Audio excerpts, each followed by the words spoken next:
Hey folks, I'm Shay. Welcome to Shay's Corner. Today I'm going to be talking about intersectionality, and I have a special guest who I've been trying to do a video with for a very long time. Yay! Hey.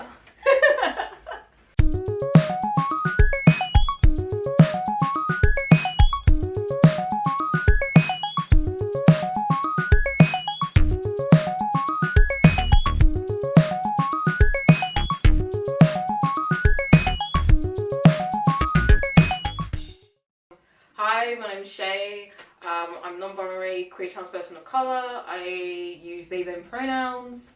Yeah, I think that's all I need to say. Introducing myself, obviously. Yay. Yes. I'm Izémrasen and I for some reason decided let's go with the full name. I am 21. I am transmasculine, gender neutral. I use he, they pronouns. I'm a queer person of colour, Indigenous. Hey. We'll talk about intersectionality. Thank you. Yes. So we're going to be talking about intersectionality. Why do you ask? Because it's important. Yes. And I feel like people often forget. Wave the flag. If you didn't know we're queer, hey. We're queer, we're here, and any TERFs who want to get in my way, because you. There you go. If it wasn't really clear, if you really couldn't see, I am black. If you didn't know. With me it's less obvious that I'm a person of colour. Yeah, you can't really tell that I'm Indigenous. Part of the time I'll be going, so what are you? What am I? A human being. Exactly. I'm a person. And we're like, no. Where are you from? I'm from UK. Where are you from? I'm just like, London. Where are you really from? Oh, I hate that. Oh, you mean what Originally, country? yeah. You talking about ethnicity? Yeah. They were like, oh yeah, ethnicity. I'm just going, a mixed race. And they were like, Mixed with what? mixed with what? How about, and it's like, oh, I'm half Moroccan, I'm half Amazigh Moroccan, half Spanish Venezuelan, and they were like, that's so exotic. Oh, no. How about we don't do this today? Don't say that. Never say that to a person of colour, please. Never say you look exotic. It's really annoying. So rude. It's so rude. For any white viewers who's watching this, we're not exotic birds. Can you imagine? No. We are not birds. No. So do not call us exotic. Yeah. It's not a smart idea There you go. for yourself. Yeah. Because I will launch myself at you. Be respectful, please. Well, this needs to be a good space. Be respectful of people. Don't be calling people exotic. You think that's a compliment? It's not a compliment. I got that with my name the other day. Oh. I literally said my name and they were like, oh, that's so exotic. No, just say it's. I've said to you, it's. Yeah, nice you sounding. said it was a nice sounding. Yeah, nice sounding name. And then we got some white people going, oh, that sounds so exotic. How about no? Because here's the thing, people of colour and mixed race people are so highly fetishized within the media.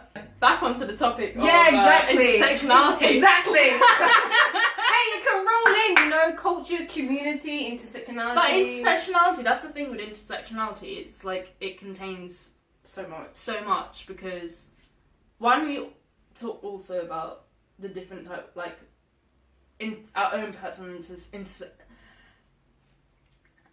personal intersectionalities, because we have our different intersectionalities. So yeah, I'm queer and I'm black and trans and all of those kind of play into each other. I've definitely been in spaces queer spaces where I don't feel comfortable asserting my blackness or my transness, and I've been in trans spaces where it's I'm the only person of colour and I haven't felt comfortable, or it's not the greatest space. Equally, I've been in just purely LGBT people of colour space and sometimes don't feel I can be as, it's not as trans friendly or trans like spaces.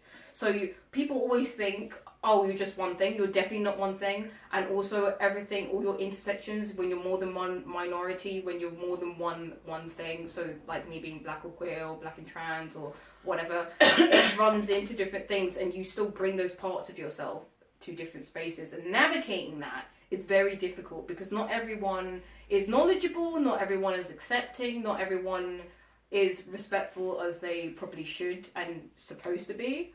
And it's not something that is... 'Cause you're Jamaican, isn't it? Yeah, I'm Jamaican. Yeah. So back in the past, I know my dad's really, really against it, and that's based on like barebacking. Sorry if I feel like a content warning. I would do a content warning, but like barebacking and back in slavery times, you know, white people using that to assert their dominance. That's what he associates being gay with. And also, there's because I know from other Jamaican friends, there's a term because I was walking. Batty you boy? know, batty boy. Is it batty Yeah, boy? Batty boy. Batty Yeah. boy. That's Because hugely offensive. my friend Hugely had called me that because she's Jamaican herself, and you know like that I don't know what it's the, you know, there's posts and they're like, if you walk underneath the batty man legs, that's what it's like, you walk underneath the batty man legs and it's like, oh, you're batty boy. I'm just like why? It's not great. That's not a good term to use. It's basically like a derogatory.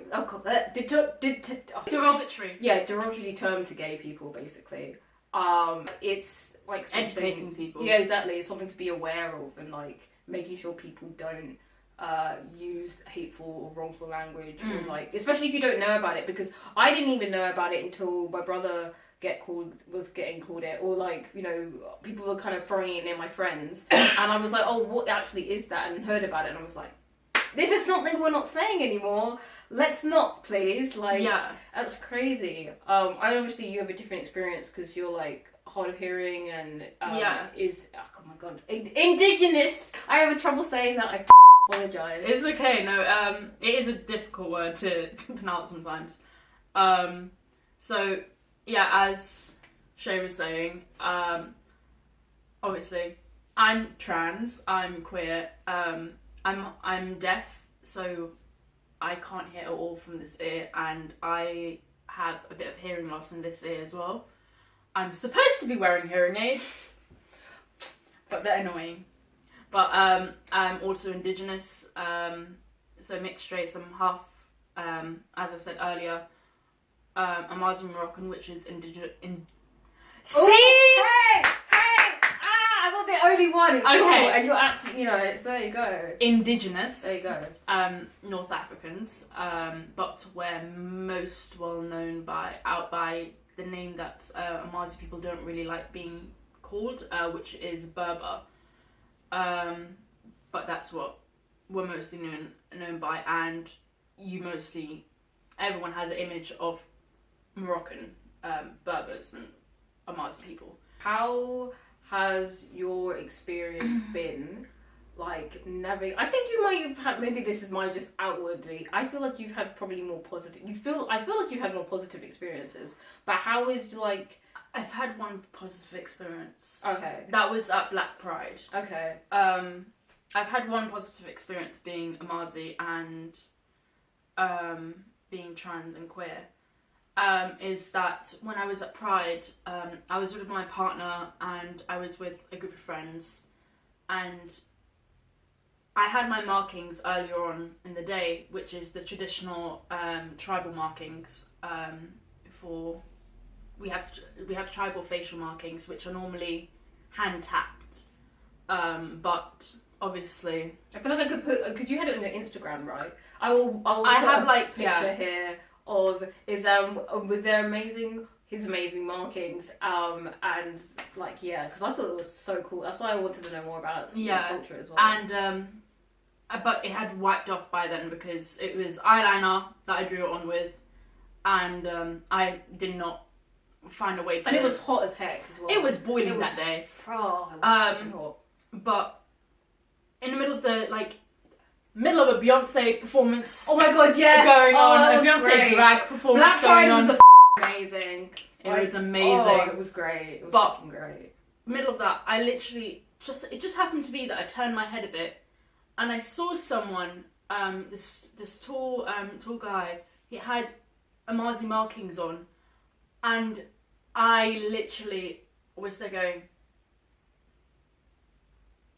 sorry, what? I literally I turned around to my partner and I was there going, I'll be back in 5 minutes. I ran across across the field, like it's not even that far, but still, I literally ran and so I could catch him and go. I tapped his shoulder and I was there going, oh, quick question, are you Amazigh? And he was like, he literally, his face glue, and he was like, yeah, are you? I was like, yeah, I'm Amazigh too. He's like, are you, like, what Amazigh? And I was like, I'm Amazigh Moroccan. And it's like, me too. We were so happy. I actually cried. Like, even now, that memory. Like you're saying, finding someone that's like queer or queer and trans, or queer and like Amazigh is really hard. Because one thing I found is like, I found that with the Caribbean Jamaican, I found like there are like the queer. Oh, there's loads of queer people. Quite a lot. Yeah, there's loads of queer, like black people, queer Jamaican people. But finding someone from my culture is literally like a needle in a haystack, because Indigenous people, like, we're very, like, it's hard to find each other in general. Like Shay was saying earlier, I've never met an Indigenous person before now. Izém was the first person I've met, you know, who just happened to be queer and trans as well. Yeah. So, and it's so important that you do find someone who understands you, especially because we spent probably a good, I may have said to my partner 5 minutes. I can tell you straight up, was it 5 minutes? 20 minutes. Ooh. Us talking about culture, being you know? queer. We were swapping socials. There you go. We were going in. No, but that's what like Pride is, along with being a protest, should be about. Like, that's community, and one thing I stress so much: finding your community is so goddamn important. Yeah. Especially if you're a minority, especially if you're a person of colour. We feel so cut off and isolated, and it's hard to find safe spaces as well. So if you can find someone that you relate to, and you know it's more than one thing, it's amazing. That's why Black Pride. It was the first year I went to Black Pride as well. I love that. I've never seen so many queer people that come. That was actually the biggest one. That's crazy. Because like I went last year. I really? went last year, and it was a Vauxhall, and it was I think 4,000, give or take. So like this time, it was much more bigger. They knocked it out of the ballpark. It was like 10,000 people. I remember them saying. 10,000 people. After we did the candy, like the freaking dance. Everyone went insane with Beyonce when the Beyonce drag queens came out. And you met so many cool people. Like, I met so many cool people, and like all the people like. The people in Birmingham, Manchester, hey, people from Colours, like, hey. Like, everyone I saw, I was like, oh, hey, and you could reconnect with people. It was like, where have you been? We need more events like this. We need more spaces like this, because there's so many few spaces. I found that. There's not enough safe spaces for queer people of colour to, like, be in. And especially, like, non-drinking spaces as well. I feel like in our culture, there's so much drinking space. I'm going to do that again. Just a question. Why are QTIPOC spaces important? Community. That's literally the answer. Community. Because they become your second family, especially when you don't have a supportive family. Yeah, like when you don't have a supportive family, you like QTIPOC spaces are so important, because I went to Colours and I met this mother. Hey, that's where I've met so many queer, trans, intersex people of colour. I will shout them out. I went to their like residential that I briefly talked about in the panel as well. And hopefully going on Camp Keepy in a few months. I couldn't afford it. Yeah, no, I see. This is the thing, and this is what's really sad. I'm sorry, you're so broke. So am I, but like I was trying to say, I had to debate. It's a payment plan. Everyone could do a payment plan. But I had to debate, am I still going to do this or go? But the reason I said, yes, I'm going to do this is because me personally, I really need to seek out those spaces, and I want to find that support, and I want to find people like me. Having those spaces to relate to people and to find people, you know, with similar struggles, similar cultural backgrounds, similar issues, you feel so much connected. Like I said when I was on the Sitsi panel, so many spaces I've gone to, whether it be a queer space, a trans space, an LGBT, whatever space, almost every time a lot of people of colour will agree with me when they say this, we just navigate, unconsciously, consciously, I don't know, we just navigate towards the people of colour in the room. Every time. I don't mean to do it. It's no offence to like everyone else in the room, but just I feel more comfortable at that time just being with people of colour because I can relate and I can talk about stuff and it'll be fine. Whereas the white people, white trans people, white queer people, I can't relate. They have a different experience. Exactly, they have a different experience. Like, we may have one or two or like three, we can talk about being queer, we can talk about being trans, or we can talk about being non-binary. Yeah, or we can talk about some of the like lovely dumb questions we get being trans. We can have that conversation with white trans people. Yeah. Or white passing trans people. Yeah. However, there are some experiences that POC trans people and POC queer people have that white people don't have and won't understand. Yeah, like airport security. Oh god.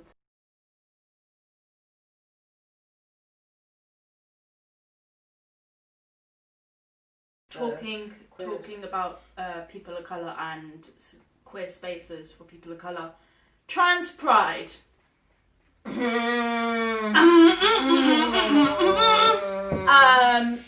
Brighton Trans Pride. Yeah, I know a lot of people were mad about it. A lot of people were mad what about it. the hell happened? It was not to say that it was bad. I'm not shitting on it. No, but the what happened to the POC tent? What the QTIPOC tent? Where the that? Like, not to be rude, I went last year. I loved it. It was so important. The conversations that were being had. That was the first time I had seen a big group, black trans men together.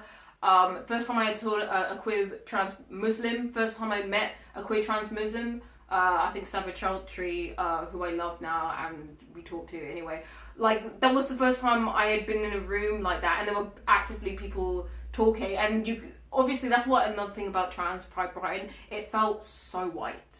Oh, it was. I went white. with Stonewall. I went with Stonewall. I went with Stonewall last year as well. So this year I went with Stonewall. It was my first time actually going to Trans Brighton Pride. Like, I'd never gone to Brighton Pride, end of, and this was my first time going to their Pride in general. And I was excited and all that. When I first entered the room for the Stonewall event type of area for young people. Oh, were you the only one?